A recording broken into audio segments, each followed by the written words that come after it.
You ever look at a city grid during a massive blackout? Oh, like when a storm hits or something. Yeah, exactly. It just takes one blown transformer, right? A single overloaded circuit, and suddenly millions of people are plunged into the dark. Right, it's a cascading failure. We understand that perfectly when it comes to physical infrastructure. Exactly. But when you step into the world of mental health or emotional exhaustion and societal trauma, we kind of just ignore the overloaded circuits entirely.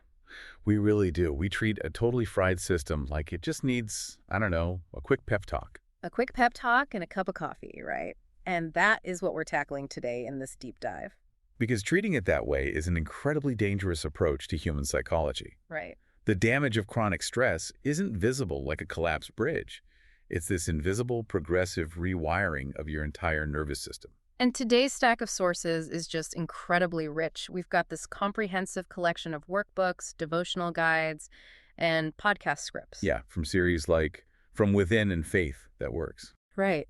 And our mission today is to uncover this totally fascinating intersection where modern neuroscience, clinical psychology, and ancient faith practices basically collide. They overlap in ways you wouldn't expect. It's wild.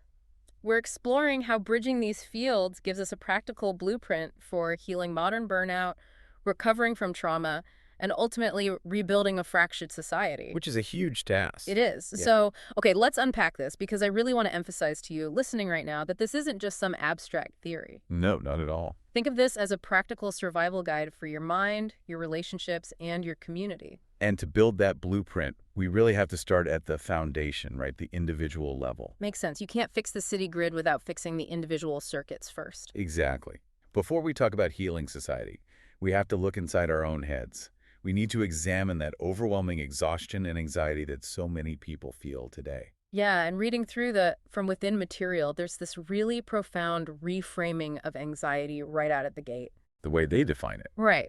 We tend to treat anxiety as, like, a weakness, something to just muscle through. Or a character flaw. Yeah, but it's not. It's a signal from your nervous system.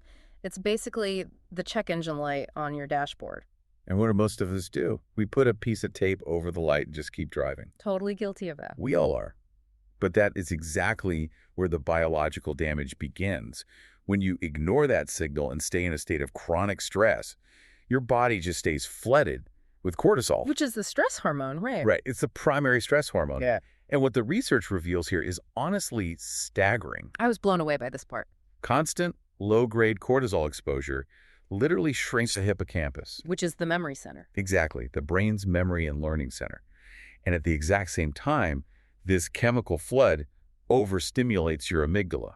The fear center. Right, the alarm system. It actually enlarges it. Okay, so if I'm tracking the biology here, your internal alarm system is stuck on high alert. Yes, blasting the sirens constantly. While your physical ability to process information and learn new solutions is actively shrinking. It's terrifying. It's like a slow leak in a tire. Yeah. You keep pushing and showing up, but little by little, the air is just leaving. No wonder burnout feels like paralysis. Yeah, that paralysis is your biology begging you to stop.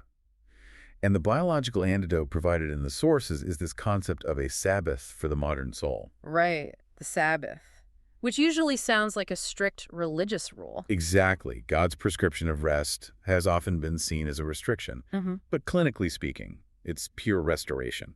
Let me play devil's advocate for a second, though. Sure, go for it. In our modern hustle culture, if you tell someone who is drowning in emails and bills to just take a full day of rest, isn't that just going to put them further behind? It feels that way to a lot of people. Right. I mean, honestly, to high achievers, it just sounds like laziness. It sounds like laziness until you look under the hood at the neuroscience. Rest is not the absence of activity. Okay, then what is it? It's a defense mechanism against collapse. When we rest, especially in deep stillness or sleep, we activate something called the default mode network in the brain. Wait, I remember reading this. The default mode network actually powers up when we start focusing on external tasks, right? That's exactly it. When you stop answering emails and stop scrolling, your brain switches into internal housekeeping. So it's finally cleaning up the mess. Yes, it's crucial for creativity, processing emotions, and consolidating memories. Plus, true rest lowers cortisol, which promotes neurogenesis. Wait, neurogenesis, like making new brain cells. It's literally growing new neurons. So a Sabbath isn't just a quaint tradition. It's a biological necessity to rebuild your neural architecture. Okay, so rest stops the bleeding. It powers down the amygdala. Right. But once we stop the damage, how do we actively repair the mind? Here's where it gets really interesting. Because this transitions us into neuroplasticity. Yes, the brain can literally rewire itself. And the parallel here between faith and science is just wild. What's fascinating here is how they align. For centuries, the biblical concept of renewing your mind, like in Romans 12.2, was just seen as a metaphor. Like a nice poetic way to say think positive. Exactly. But modern cognitive behavioral therapy, CBT, perfectly mirrors this. Your brain is plastic. It physically changes based on what you focus on. Dr. Caroline Leaf's research is heavy in the sources here, specifically on toxic thoughts. Her work is groundbreaking on this. Yeah, changing thought patterns actually heals stress damage. I like to think of it like deleting old buggy software and installing a fresh operating system. Or maybe a better biological metaphor is hacking a new trail through a dense forest. Oh, I like that, using gratitude and scripture as the machete. Exactly. It's based on Hebb's law. Neurons that fire together, wire together. So the first time you try to choose gratitude instead of catastrophizing, it's exhausting. You're hacking through thick brush. It takes a ton of cognitive energy. But the more you walk that trail, the wider it gets. Yeah, right. Becomes a paved road.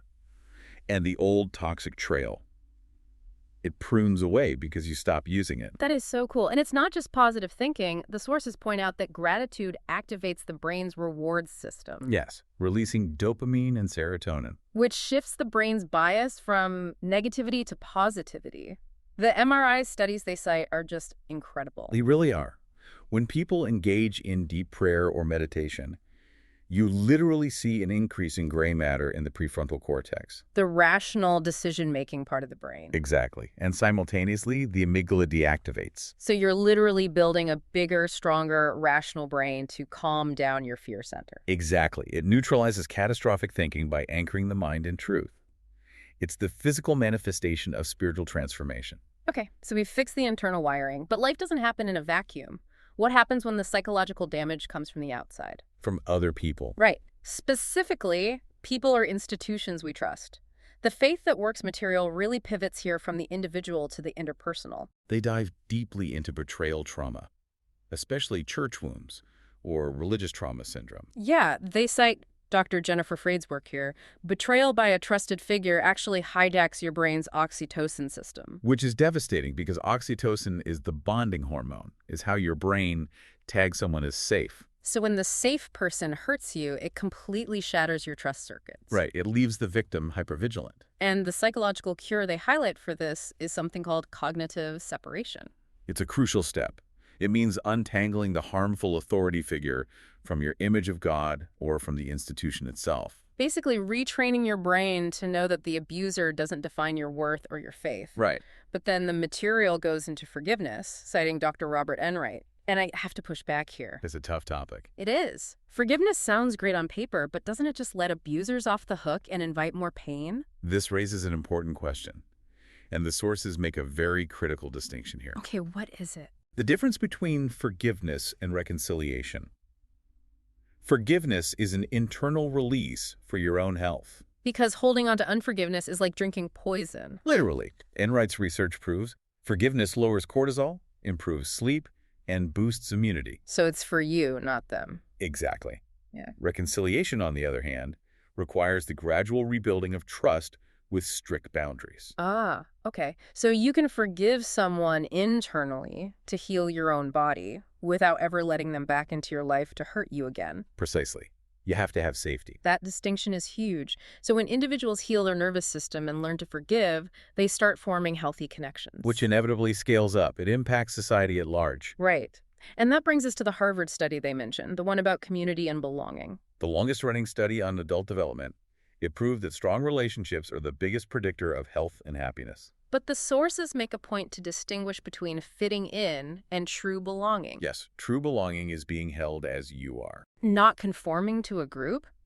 And when you have that true belonging, you can start healing massive societal divisions. The examples they give are powerful.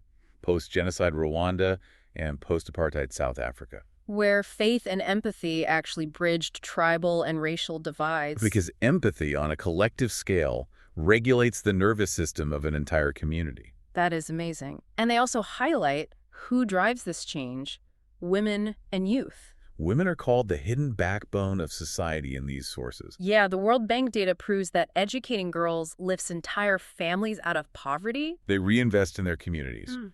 And for the youth, they need mentorship and skill training, not just empty religion. Right, which leads into the discussions on wealth and governance.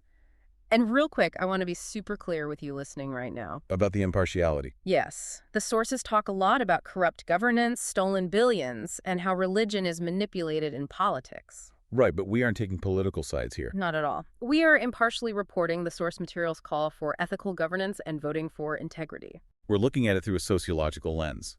Corrupt governance is basically societal cortisol. Oh, that makes so much sense. It keeps the whole nation in a state of hypervigilance. Generational wealth and governance have to be built on values, not greed, or the system collapses. Exactly. So what does this all mean? When you look at it, it's like the ultimate domino effect. If we connect this to the bigger picture, the microscopic neuroscience perfectly aligns with the macroscopic societal stability, Right. One healed amygdala eventually leads to a healed family, which builds a healed community. and ultimately a healed nation. It's an incredible journey from the inner workings of the human brain to the macro-level rebuilding of society. It really empowers the individual. Exactly, because Yeah. this matters to you. You have the literal biological power to rewire your own brain through gratitude, rest, and faith. By doing that, you become the starting point for changing your community. You really do. So I want to leave you with a final thought to just, ponder on your own. It's something that builds on the science today. Right. If human biology, down to our neurons and hormones, is literally wired to heal through rest, empathy, and forgiveness. The physical structures of our brains require it. Exactly. If we are wired for that, what does that suggest about the fundamental nature of the universe? That's a profound question. Could it be that existence isn't just a cold, chaotic void, but a system inherently designed to trend toward grace? I think the science definitely points in that direction. It really does. Until next time, keep diving deep.